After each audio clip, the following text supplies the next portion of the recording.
Imagine a shopping cart buried for 25 years, perfectly preserving the evidence of a crime that police never managed to solve. Imagine that inside that cart was the key to identifying a serial killer who terrorized Texas for decades, but who was never captured because a crucial piece of the puzzle was literally and figuratively buried. In March 2014, construction workers working on building a new residential complex in Dallas, Texas, made a discovery that would forever change a case that had been filed away for more than 2 decades.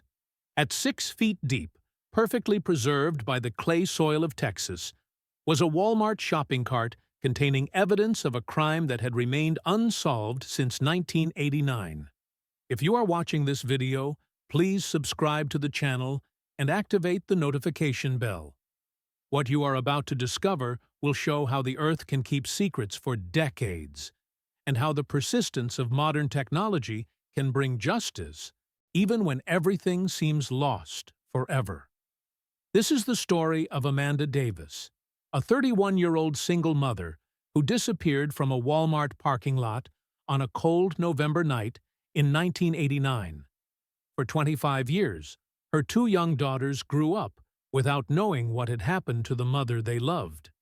But the Earth was keeping the answers, waiting for the right moment to reveal a truth that would connect Amanda's disappearance to a series of crimes that haunted Texas for years. This is not just a story about an inexplicable disappearance. It is a story about how evidence can survive decades buried underground, about how technology can give voice to the dead, and about how justice, even when delayed, can still prevail. Amanda Davis possessed that type of quiet determination that characterizes women who raise children alone against all adversities. At 31 years old, in November 1989, she was a woman of 5 feet 4 inches in height, with brown hair always tied in a practical ponytail, green eyes that expressed both maternal tenderness and the fatigue of someone who worked tirelessly to support her family. But what truly defined Amanda was not her appearance. It was her absolute dedication to the 2 daughters who were the center of her universe. Amanda had become a single mother under difficult circumstances. She married young at 19 to Michael Davis, a man who proved to be irresponsible and emotionally abusive. After 2 years of trying to make the marriage work, Amanda made the courageous decision to leave Michael when Rebecca was only 2 years old and Katie was still a baby. Amanda was the type of woman who would do anything for her daughters, remembered her younger sister, Jennifer Davis. She worked double shifts, studied at night, and still found time to read stories to the girls before bedtime. She was a warrior, but also the most loving mother you could imagine. In 1989, Amanda worked as an administrative secretary at Dallas Insurance Group during the day and took technical accounting courses 3 nights a week at the local community college. Her goal was to eventually obtain a better-paying position that would allow her to provide more opportunities for Rebecca and Katie. Her daily routine was military in its precision, but driven by maternal love. She woke up at 5:30 in the morning, prepared breakfast for the girls, took them to school and daycare, worked 8 hours, picked up the children, helped with homework, prepared dinner, and on Tuesdays, Thursdays, and Saturdays, still attended classes after leaving the girls with Mrs. Margaret Foster, a 65-year-old lady who cared for them as if they were her own granddaughters. Amanda lived in a small 2-bedroom apartment in the Meadowbrook Apartments complex, a modest but safe housing development in Dallas. The apartment was small, but Amanda had transformed the space into a welcoming home, full of the children's drawings on the walls, books stacked on every surface, and a tangible love that made visitors feel immediately welcome. Rebecca Davis, 8 years old, was a bright and responsible girl who had assumed the role of protective older sister very young. She helped her mother with Katie, kept her room organized, and demonstrated impressive maturity for her age. Rebecca idolized Amanda and frequently told friends that she wanted to be exactly like Mom when I grow up. Katie Davis, 5 years old, was a cheerful and energetic child who still lived in the innocence of childhood, not completely aware of the financial difficulties that Amanda faced daily. She loved when Amanda took her on adventures, which were usually trips to the public park, the library, or occasionally to McDonald's as a special treat. Amanda's life revolved around her family responsibilities, but she still found joy in small things. She loved cooking special dishes for the girls on weekends, creating craft, activities with inexpensive materials, and planning small excursions that didn't cost much money but created precious memories. Amanda had this gift of making simple things seem magical, remembered Mrs. Foster, the children's babysitter. She could turn a trip to the supermarket into an adventure, or make a sandwich seem like a feast. The girls loved every moment they spent with her. Amanda's shopping routine was an essential part of her domestic organization. Every Friday night, after leaving the girls with Mrs. Foster, she went to the Forest Lane Walmart to do weekly shopping. She chose Friday night because the stores were less crowded, the prices of some items were reduced, and she could take her time comparing prices and using coupons to maximize every dollar. Amanda was known by Walmart employees as a regular and kind customer. She always brought a carefully written list, organized by store sections to maximize efficiency. She knew prices by memory, knew which brands offered the best value, and was an expert at stretching her limited budget to adequately feed and clothe her daughters. Amanda was the type of mother who bought clothes for the girls but wore the same clothes until they were worn out, observed Jennifer, her sister. She never bought anything for herself unless it was absolutely necessary. Everything was for Rebecca and Katie. In the days leading up to November 17, 1989, Amanda was particularly excited because she had managed to save enough money to buy early Christmas presents for the girls. Rebecca had mentioned wanting a specific doll, and Katie was obsessed with a set of building blocks she had seen on television. Amanda had planned to use her trip to Walmart that Friday, not only for weekly shopping, but also to secretly buy and hide some Christmas gifts. She had told Mrs. Foster about her plans, beaming with the possibility of providing a special Christmas for her daughters. She was so happy that week, Mrs. Foster remembered with tears in her eyes. She kept talking about how surprised the girls would be on Christmas morning. Amanda lived for those moments of being able to make her daughters happy. On the afternoon of November 17th, Amanda kissed Rebecca and Katie, promised she would return in time to watch the Friday night movie on television, a family tradition they maintained religiously. She took her carefully organized shopping list, her wallet with the money she had saved, throughout the week, and drove her 1985 Honda Civic to what she thought would be just another routine trip to Walmart. She didn't know she was driving to an encounter with a predator who would transform a loving mother into a statistic, 2 girls into orphans, and a shopping cart into a time capsule that would preserve evidence for 25 years. Amanda Davis was more than a victim. She was a warrior mother, a determined student, a courageous woman who was building a better life for her daughters against all odds. And when she disappeared that cold November night, she took with her not only her own dreams, but also the dreams of 2 little girls who would spend the next 2.5 decades searching for answers that were literally buried beneath their feet. Friday, November 17th, 1989. A night that began with the familiar promise of secret Christmas shopping and ended with one of the most frustrating missing person investigations in Dallas, Texas history. The afternoon unfolded normally at Amanda's apartment in Meadowbrook.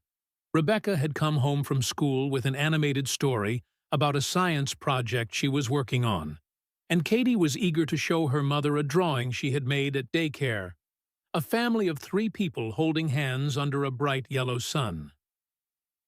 "Mommy is going special shopping today," Amanda told the girls during their early dinner at 5:30 in the evening. "You'll stay with Mrs. Foster, and when I come back, we'll watch our Friday movie. How about Beetlejuice? I recorded it last week." Rebecca and Katie were excited. Fridays were special in the Davis family. It was the only day of the week when Amanda didn't have night classes, so they could stay up later watching movies and eating popcorn that Amanda made on the stove. At 6 o'clock in the evening, Amanda took the girls to Mrs. Foster's apartment, which was in the same housing complex, just 2 buildings away. This was an established routine for 2 years, and the children loved Mrs. Foster, who treated them with grandmother-like tenderness and always had homemade cookies waiting for them. Amanda seemed particularly cheerful that night, Mrs. Foster remembered. She was smiling more than usual, and mentioned that she had some special surprises to buy. I knew she was talking about Christmas gifts for the girls. At 6:30 in the evening, Amanda kissed Rebecca and Katie, promised to return before 10 o'clock in the evening, and drove her blue 1985 Honda Civic to the Forest Lane Walmart, located approximately 15 minutes from her home.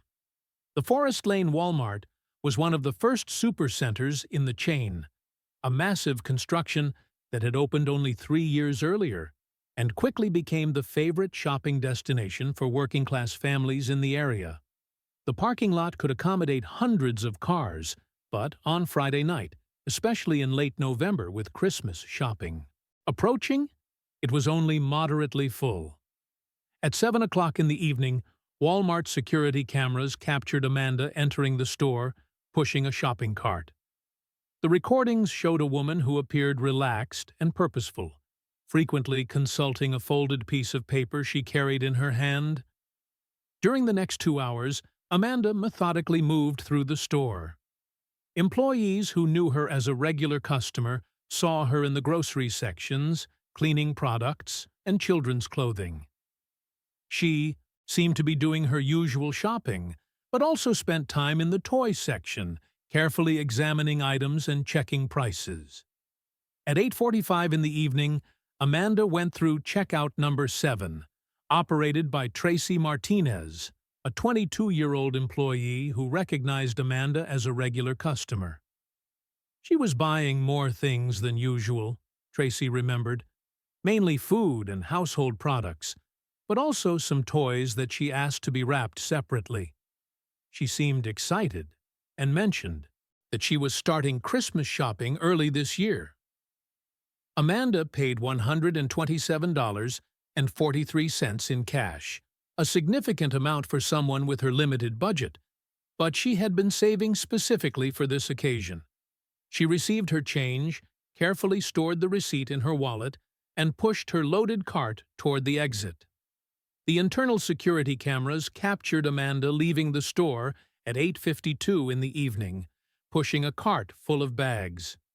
She wore jeans, a red blouse, and a faded denim jacket, practical and comfortable clothes she frequently wore for her shopping trips.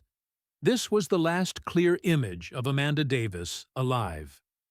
The Walmart parking lot in 1989 had limited lighting, especially in areas farther from the main entrance.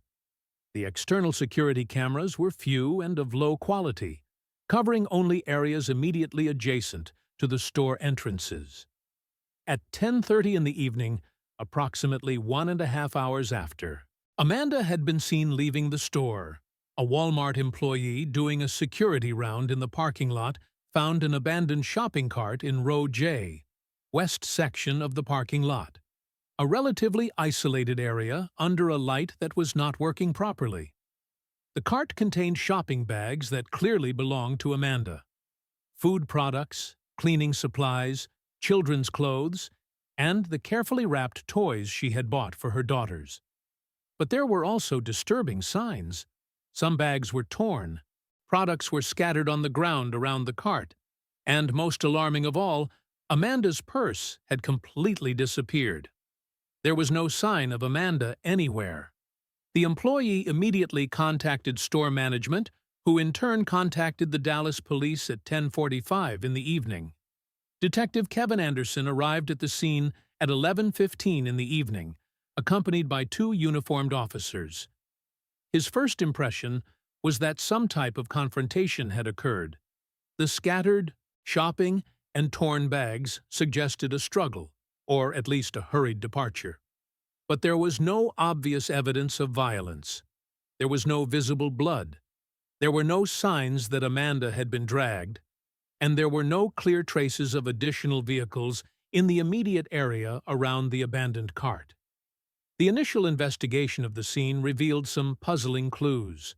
Female footprints compatible with Amanda's shoes led from the abandoned cart toward the more isolated parking area, but footprints disappeared on the asphalt where it would be impossible to track them further.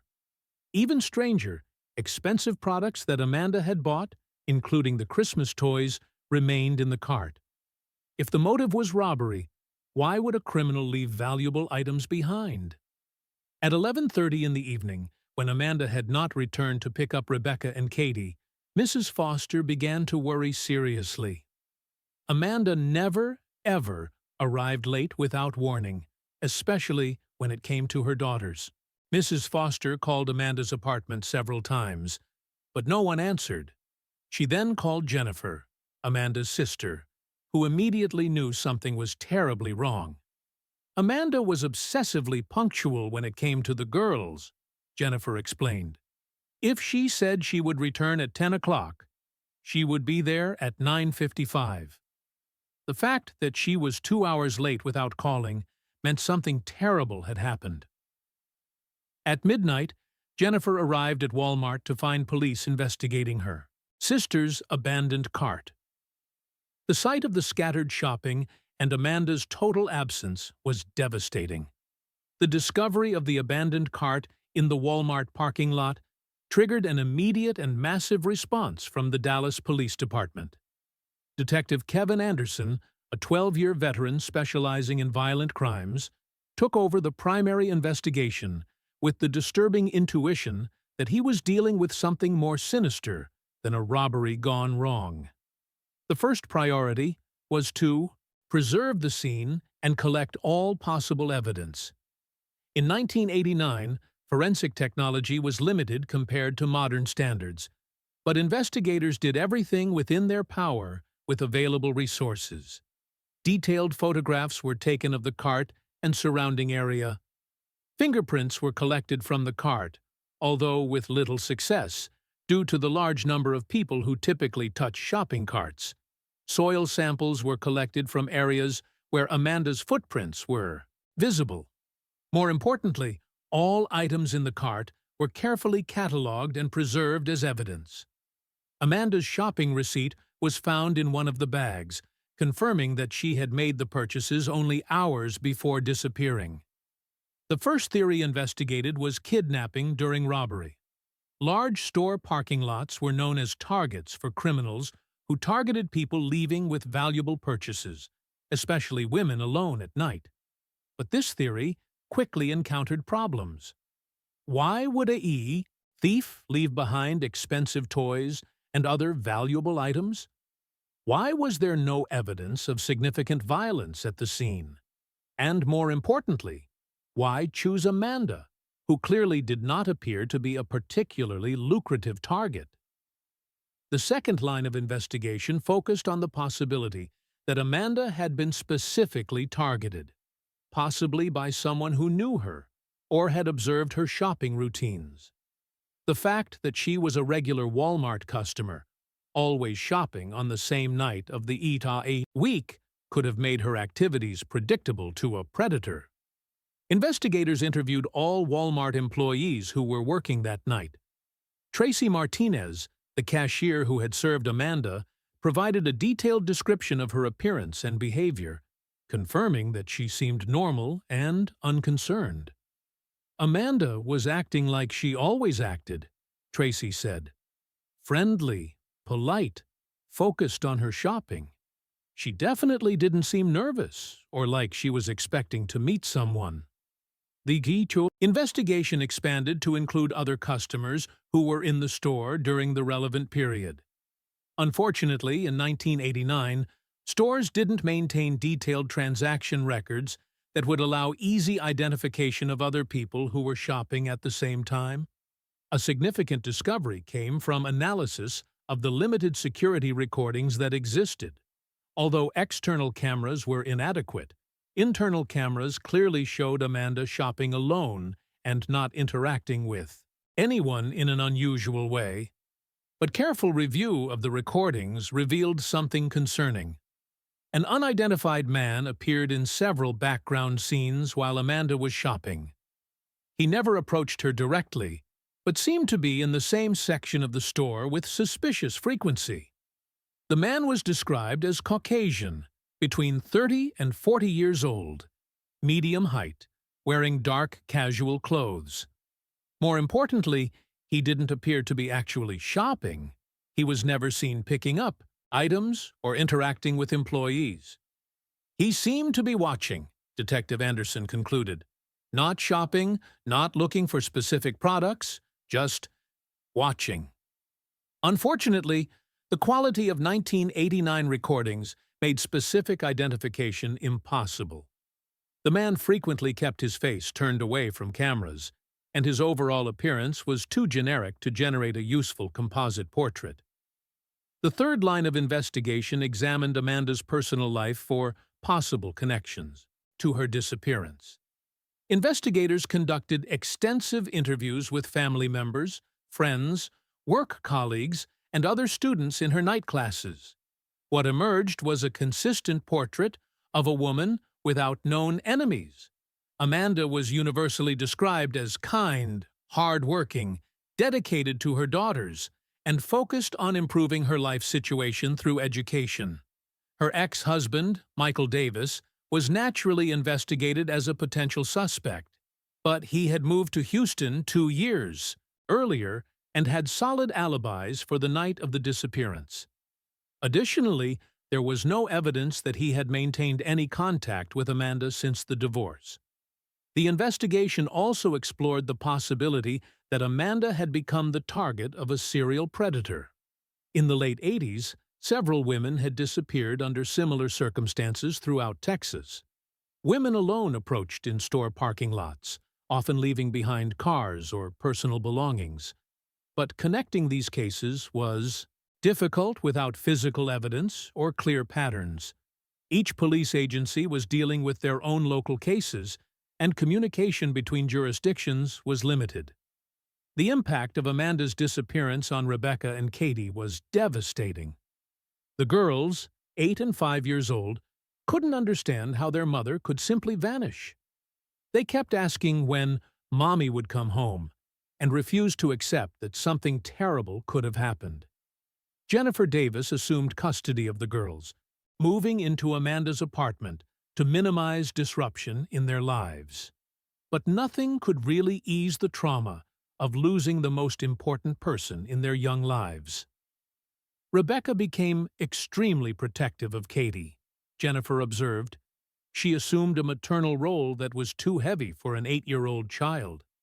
And Katie developed severe separation anxiety. She would panic if I left her sight even for a few minutes. The local community responded with massive support. Neighbors organized, volunteer searches, the church that Amanda occasionally attended established a fund to help with the girls' expenses, and Walmart employees contributed to a reward for information. But as weeks turned into months, and months into years, the investigation gradually cooled.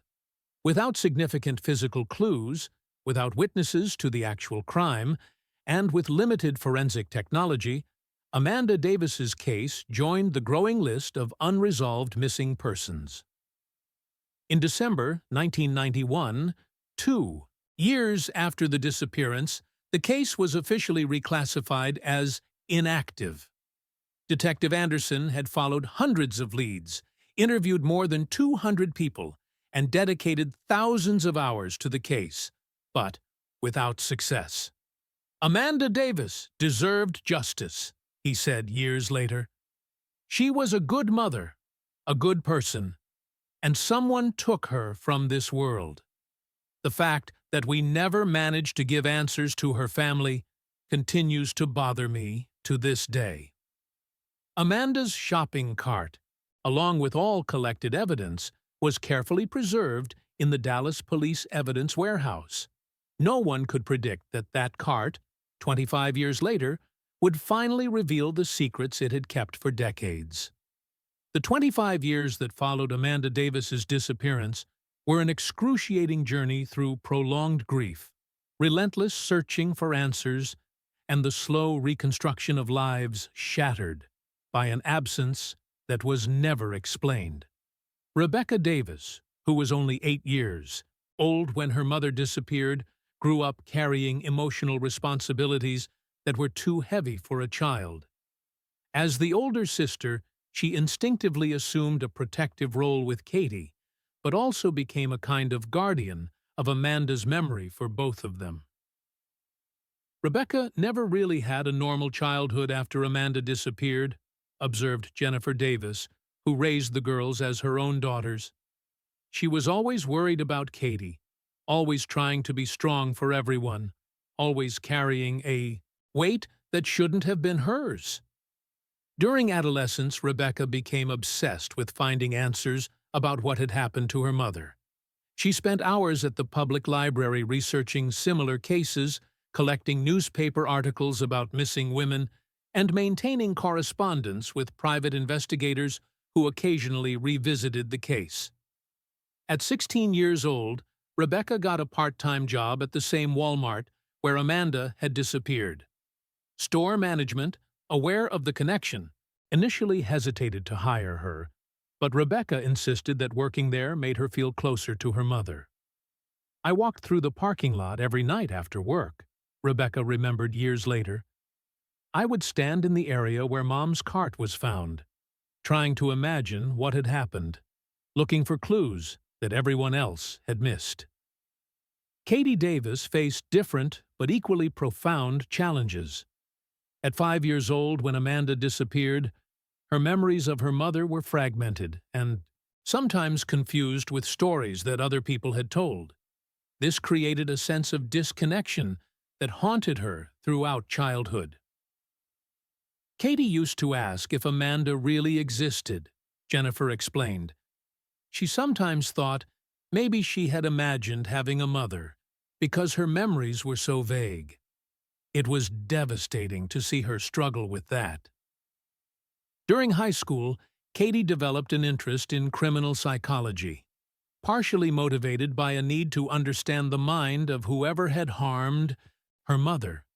She graduated valedictorian of her class and obtained a full scholarship to study forensic psychology at the University of Texas.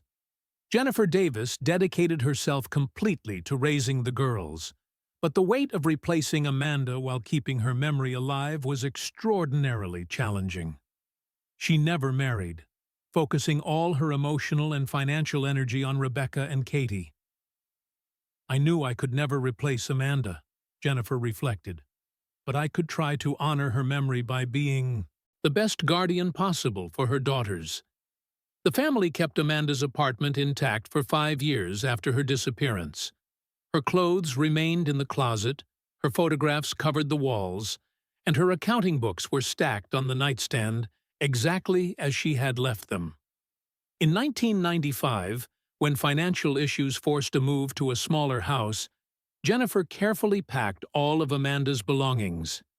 She couldn't bring herself to get rid of anything, keeping boxes of memories that the girls could explore when they were ready.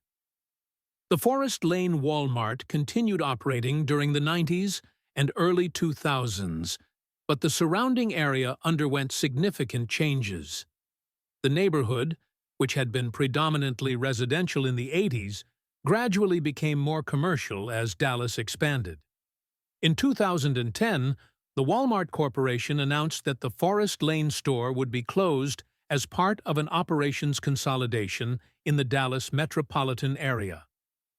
A new, larger superstore had been built a few miles away, and the original store, now more than 20 years old, was becoming economically unviable. News of the closure was particularly emotional for Rebecca, who still worked there part-time while attending college. For her, the store represented the last tangible physical connection to her mother. When they announced the closure, I felt like they were erasing the last traces of Mom, Rebecca said. That place was where she had been for the last time, where her footprints had touched the ground. Losing it felt like losing her again. The store officially closed in January 2011. The building remained empty for 2 years while the city of Dallas and private developers negotiated the future of the land. During this period, the abandoned building became a ghostly reminder of Amanda Davis's unresolved disappearance. Rebecca occasionally drove to the empty parking lot, parked where her mother's cart had been found, and spent hours sitting in her car, processing memories and imagining scenarios. It was a form of grief she couldn't abandon. In 2013, the city approved plans to demolish the old Walmart and build a residential complex on the land. The Meadowbrook Gardens project would consist of 200 middle-class housing units, a community center, and recreational areas. Katie, now graduated in forensic psychology and working for the Dallas Police Department as a consultant on cold cases, saw the impending demolition as a unique opportunity. I convinced my supervisor to allow me to revisit Mom's case as part of my master's thesis on modern techniques for investigating old cases, Katie explained. I wanted to make sure that no evidence would be lost during demolition. In March 2014, shortly before demolition was to begin, Katie obtained permission to conduct a final search of the land using modern technology that was not available in 1989. She brought ground-penetrating radar, advanced metal detectors, and a team of volunteer forensic archaeologists. It was my last chance to find anything that could give us answers, Katie said. I couldn't let that land be destroyed without being absolutely certain there were no buried clues. March 2014.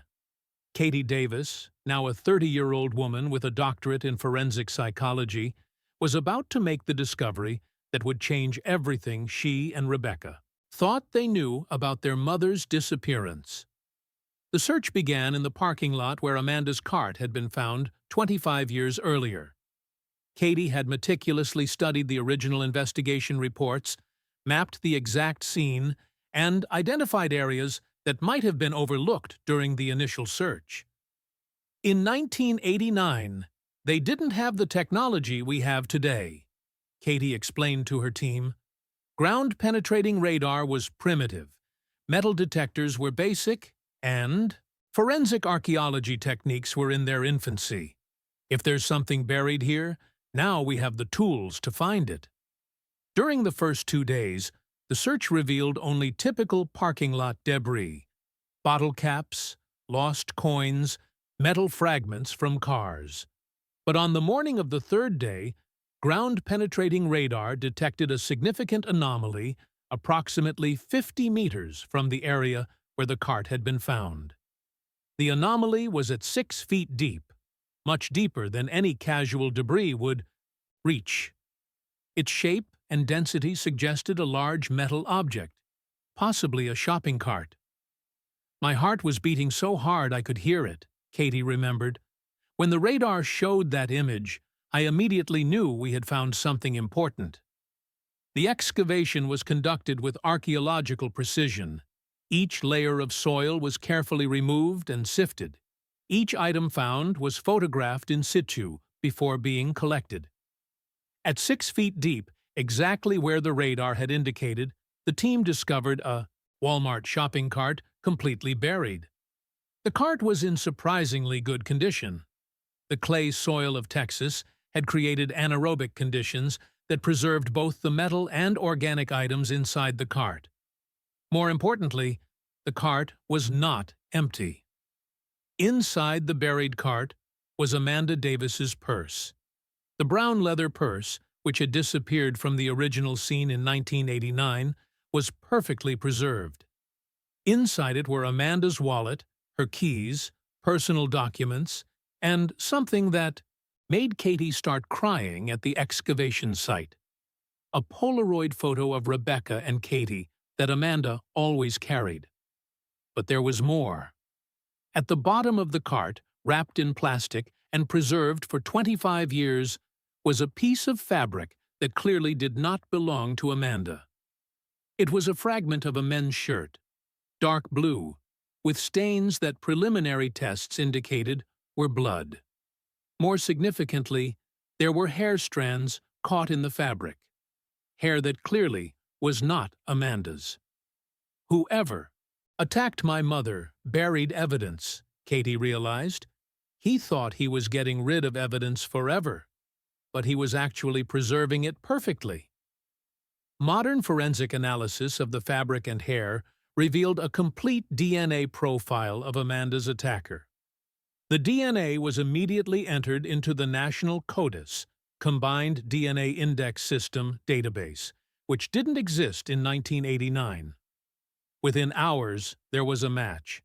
The DNA belonged to William Garcia, a 67-year-old man who was currently in prison in Huntsville, Texas, serving a life sentence for a series of similar attacks on women alone in parking lots during the 90s.